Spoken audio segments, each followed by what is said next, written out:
Good evening friends, welcome back to the new video.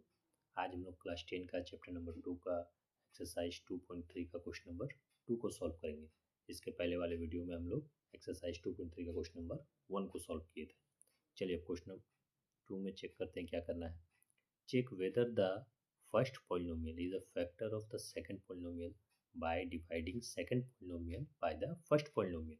सबसे पहले question में हमें समझना क्या है कि यहाँ पे दो पॉलिनोमियल दिया गया है। एक हो गया ये कोमा से पहले वाला और एक हो गया कोमा के बाद वाला पॉलिनोमियल। ठीक है, अब हमें क्वेश्चन करना क्या है, हमें क्वेश्चन बताना है ये जो फर्स्ट पॉलिनोमियल है ये सेकंड पॉलिनोमियल का फैक्टर है। ठीक है, और वो कैसे बता सकते हैं हम लोग, डिवाइड करके बताएंगे। ठीक है, डिवाइड करने के बाद अगर हमारा रिमाइंडर 0 आ गया तो हम लोग क्या समझेंगे, ये जो फर्स्ट पॉलिनोमियल है ये सेकंड पॉलिनोमियल का फैक्टर है। ठीक, चलिए अब हम लोग क्वेश्चन नंबर 1 की ओर देखेंगे। ठीक है, क्वेश्चन नंबर 1 क्या है, टी स्क्वायर माइनस 3, ये हो गया फर्स्ट पॉलिनोमियल और सेकंड पॉलिनोमियल क्या है, 2t to the power 4 plus 3t cube minus 2t square minus 9t minus 12। क्या करना है, अब हमें इन दोनों पॉलिनोमियल को डिवाइड करना है। चलिए T square minus 3, 2t to the power 4 plus 3 to the power 5 minus 3t to the power 3 minus 2t square minus 9t minus 12। ठीक है, डिवाइड करेंगे। अब यहाँ पे हमारा क्या है, t टू द पावर 2 है, यहाँ पे t टू द पावर 4 है, यानी कि t स्क्वायर को t4 में चेंज करना है तो हमें t स्क्वायर से मल्टीप्लाई करना होगा। इसके अलावा यहाँ पे 2 भी दिख रहा है, यानी कि 2 से भी मल्टीप्लाई करना है तो सिंपली हमें 2t स्क्वायर से मल्टीप्लाई करना होगा। जैसे हम लोग t स्क्वायर को 2t स्क्वायर से मल्टीप्लाई करेंगे तो हमारा आंसर क्या आएगा, 2t to the power 4।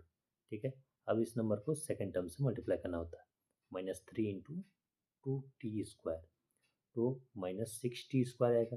T square वाला टर्म यहाँ पर, तो यहाँ पर लिख देंगे माइनस 6t स्क्वायर। ठीक है, नेक्स्ट स्टेप सब्ट्रैक्ट करना, सेम नंबर होने की वजह से कैंसिल हो जाएगा, ये 3t टू द पावर 3 ये प्लस में चेंज हो जाएगा, ये पहले माइनस में था अब ये प्लस में है, सिंपली क्या बच जाएगा आंसर, प्लस 4t स्क्वायर। ठीक है, ये minus 9t as it is नीचे उतरेगा, माइनस 12 भी एज इट इज़ नीचे उतरेगा। अब टी स्क्वायर से हमें चेंज करना है T to the power 3, T to the power 3। सबसे पहले हमें 3 से मल्टीप्लाई करना होगा, 3t स्क्वायर है लेकिन हमें 3t क्यूब बनाना है, एक t से मल्टीप्लाई करना होगा, क्या बन जाएगा हमारा 3t to the power cube, यानी कि 3t क्यूब। और क्या है, 3t को हमें माइनस 3 से मल्टीप्लाई करना है तो minus 3 into 3t minus 9t, T वाला टर्म यहाँ पर है तो यहाँ पे क्या लिखा होगा, minus 9t। Next step subtract करना, सेम नंबर होने की वजह से कैंसिल, सेम नंबर होने की वजह से कैंसिल, क्या बचेगा 4t स्क्वायर और ये माइनस 12। ठीक है, अब t स्क्वायर से हमें 4t स्क्वायर बनाना है, सिंपली हमें 4 से मल्टीप्लाई करना होगा, 4 इंटू टी स्क्वायर क्या बनेगा 4t square minus 4 into minus 3 तो माइनस 12, वही माइनस 12 हमारा यहाँ पर हो जाएगा। सेम होने की वजह से कैंसिल, सेम होने की वजह से कैंसिल, रिमाइंडर हमारा क्या बच गया 0। और पहले हम लोग क्या बताए थे कि अगर रिमाइंडर हमारा 0 आ जाए तो समझ जाना ये जो फर्स्ट पॉलिनोमियल है ये फैक्टर होगा सेकंड पॉलिनोमियल का। तो यहाँ पे हम लोग क्या लिख सकते हैं, therefore first polynomial is the factor of second polynomial। ठीक है, समझ में आ गया होगा। चलिए अब क्वेश्चन नंबर 2 की ओर बढ़ते हैं। क्वेश्चन नंबर 2 में भी दो पॉलिनोमियल मिलेगा, कौन कौन सा है, फर्स्ट पॉलिनोमियल है हमारा x square plus 3x plus 1 और सेकंड पॉलिनोमियल क्या है 3x to the power 4 plus 5x cube minus 7x square plus 2x plus 2। हमें क्या करना है, इन दोनों पॉलिनोमियल को डिवाइड करना है। चलिए अब हम लोग डिवाइड करना शुरू करते हैं। यहाँ पे फर्स्ट टर्म हमारा एक्स स्क्वायर हो गया, लेकिन यहाँ पर 3x टू द पावर 4 है, यानी कि x से 3x बना तो पहले हमें 3 से मल्टीप्लाई करना होगा। इसके अलावा एक्स स्क्वायर से x4 बनाना है, यानी कि हमें अगेन एक्स स्क्वायर से मल्टीप्लाई करना होगा। तो एक्स स्क्वायर से मल्टीप्लाई करेंगे तो ये क्या बन जाएगा 3x टू द पावर 4, ठीक है। अब 3x² को 3x से मल्टीप्लाई करना होगा, यानी कि ये 3 9 बन गया, और x into x square x cube बनेगा, यानी कि 9x³ एक्स 9x³ बनेगा, 9x³, ठीक है। अब 3x² को हमने 1 से भी मल्टीप्लाई करना है, तो 3x² इंटू 1 3x², चलिए 3x² लिख दी। नेक्स्ट स्टेप सब्ट्रैक्ट करना, सेम होने की वजह से ये कैंसिल हो गया, साइन चेंज होगा माइनस, इसका भी प्लस है तो माइनस में चेंज हो जाएगा, +5 है यहाँ पे, -9 है, तो -4x³ बचेगा यहाँ पर, ये भी माइनस ये भी माइनस, दोनों से माइनस तो माइनस हो जाएगा, 7 और 3 10x², बाकी का जो टर्म है वो एज इट इज नीचे उतर जाएगा। अब हमें x² से कितना बनाना है, 4x³ बनाना है माइनस के साथ, तो हमें क्या करना होगा, -4 और इधर x³ बनाना है, x² है तो एक x से मल्टीप्लाई कर देंगे, क्या बन जाएगा, -4x³ बन जाएगा, ठीक है।